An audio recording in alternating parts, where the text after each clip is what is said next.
Well, summer's almost over and the biggest party of the summer is already finished.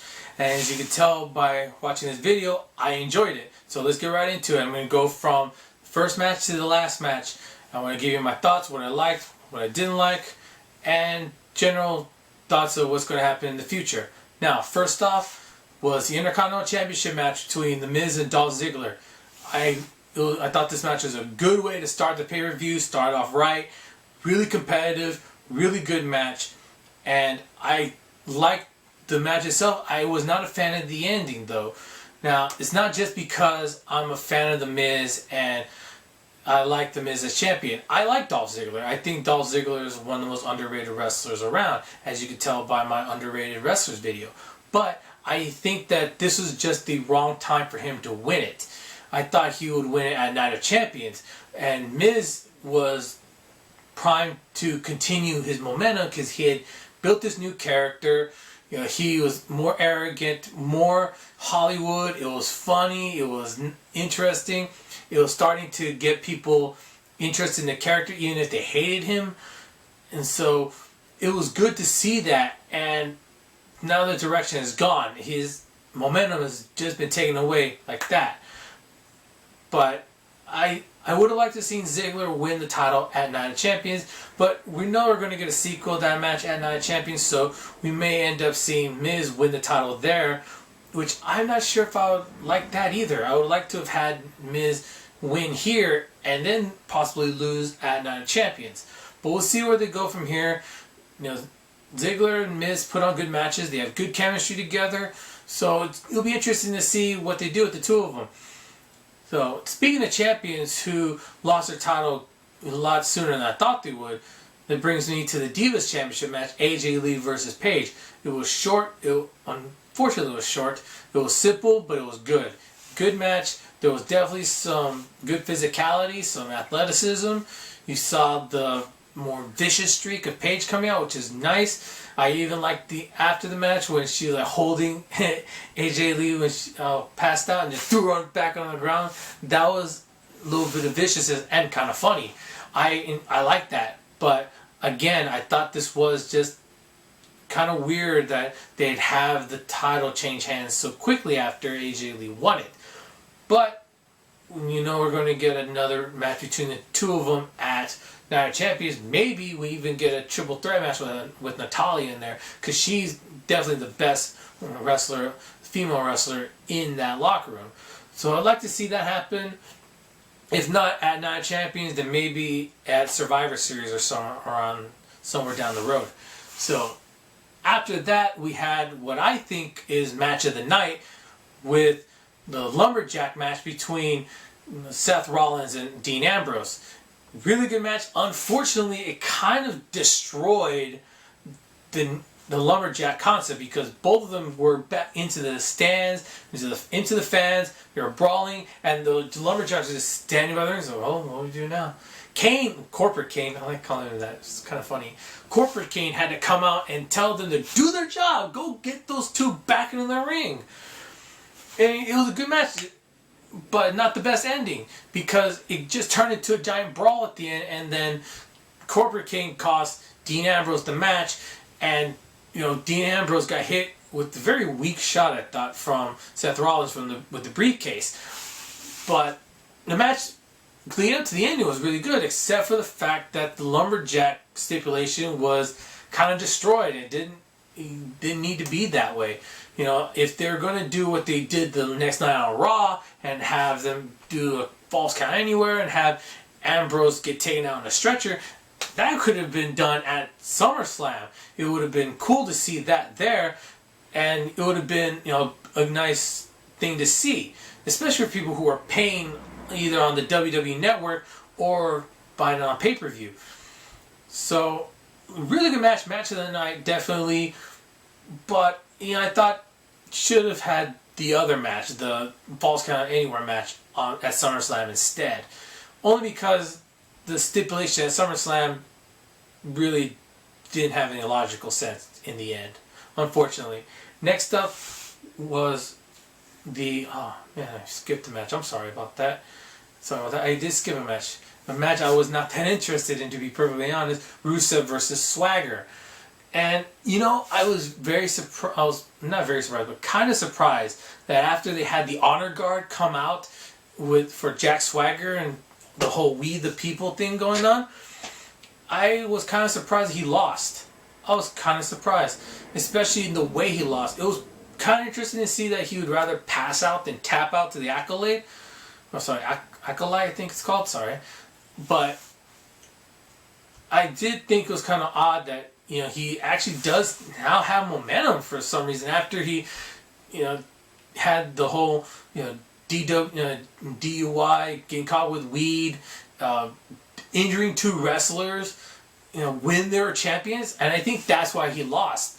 It's not because the fans are behind him. The fans actually are behind him. They're really getting into the whole We the People thing. But, you know, I guess they're just really pushing Rusev right now.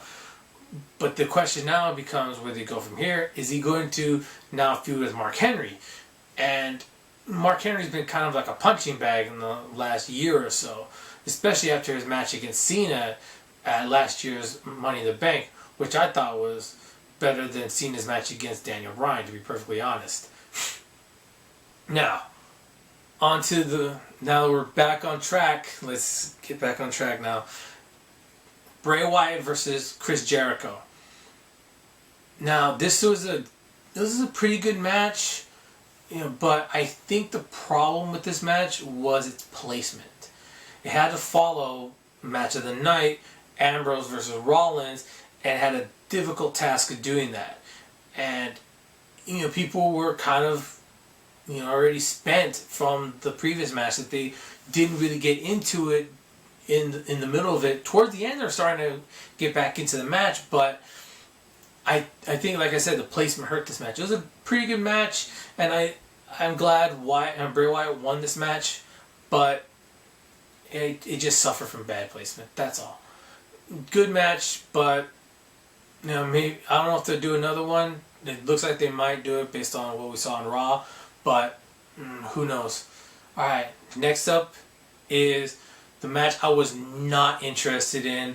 I did not care about it, and I was definitely pleasantly surprised with this match. Stephanie McMahon versus Brie Bella. This was a much longer match than AJ and Paige got. Unfortunately, and fortunately at the same time. I wanted to have a longer Paige versus AJ match, but I was very surprised with with Stephanie McMahon having as good of a match as she did. I knew she was a former women's champion, but this was over 10 years ago, almost 15 years ago, to be honest. Almost 15 years ago, wow.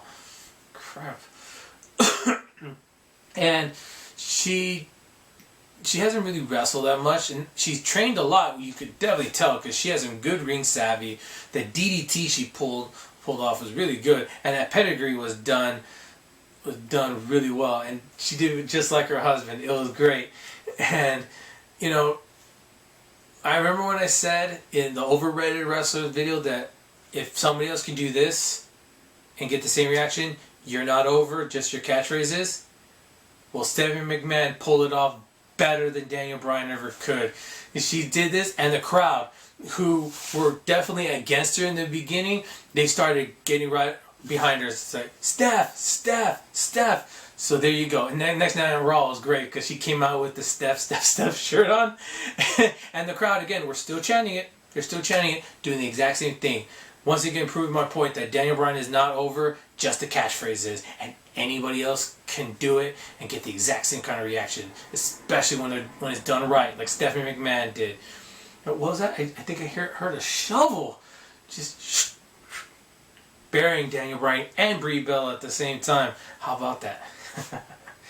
But yeah, you know, it was kind of cool to see actually Nikki Bella betray her sister, and now hopefully we'll get those two out of the, you know, on the side. Their rivalry will be on the side. We won't have to worry about them too much, and you know, maybe we'll get Stephanie McMahon into some more matches. I'd like to see that. So we'll see what they do there. Pleasantly surprised, and that's all we have to say about that one. Next up is the semi-main event with Randy Orton versus Roman Reigns. And you know, I've read and I've heard some people saying, "Oh, this was disappointing. That this match was not good." I was like, "Really? I enjoyed it. I liked this match.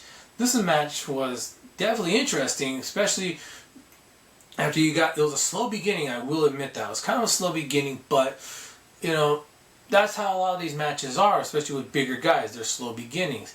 So I didn't mind that, but once they started warming up a bit, boom, the match really took off. The superplex off the top rope definitely looked like it hurt, and the Samoan drop off the top when Roman Reigns popped up, you could tell like some of the wind was knocked out of him because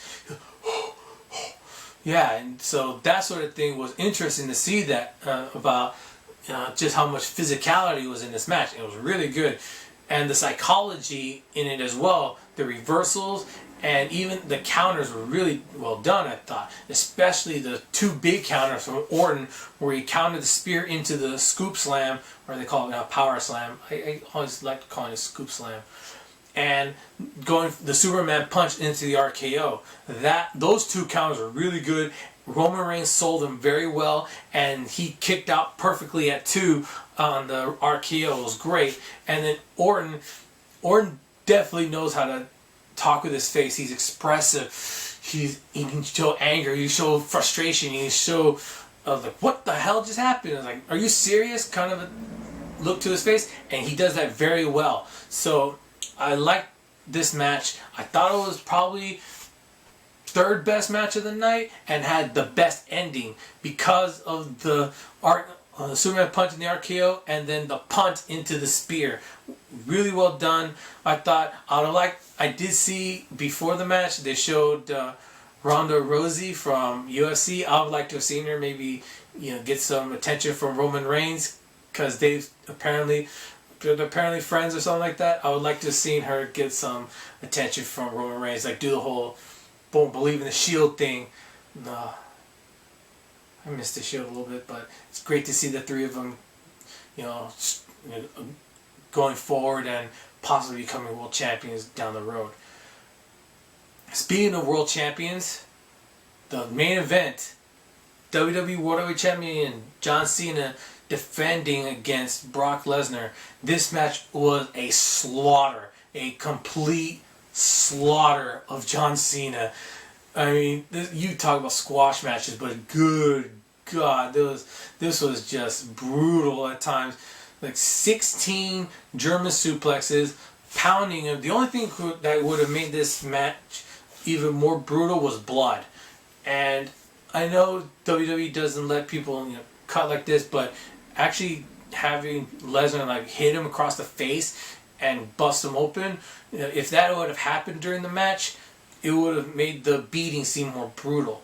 I mean, we saw Cena just get annihilated. He hit the attitude adjustment once, and he put Lesnar in the STF, but Lesnar got out easily, and then just destroyed Lesnar with 2 F5s.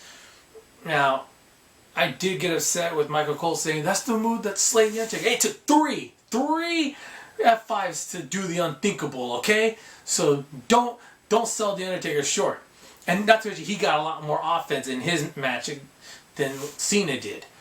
So now we have Brock Lesnar as the WWE World Heavyweight Champion. We're going to get a rematch of him and Cena at Night of Champions. But after that, what then? I mean, what are they going to do with this championship? I don't think he's going to defend it until probably Survivor Series, and then not again until Royal Rumble, which I would be fine with. Have other people shine in the other matches. Now that Dean Ambrose is out for a while, maybe you can have Roman Reigns, take up the slack and him go against Seth Rollins instead. That would be cool to see. I would like to see that down the road. So we'll see what's going to happen throughout the rest of this year. I'll probably have more these previews videos maybe for Night of Champions. I definitely have something special coming up towards Survivor Series. But I don't know when the next wrestling related video will come up. but I'll definitely have other videos on different subjects. So, I enjoyed SummerSlam. What did you think? Did you like it? What do you think was match of the night? What match do you think had the best finish as well? Because like I said, match of the night was Seth Rollins versus Dean Ambrose, but the best finish was Randy Orton versus Roman Reigns. So, what do you think of it? Let me know in the comments below, and until next time, see ya.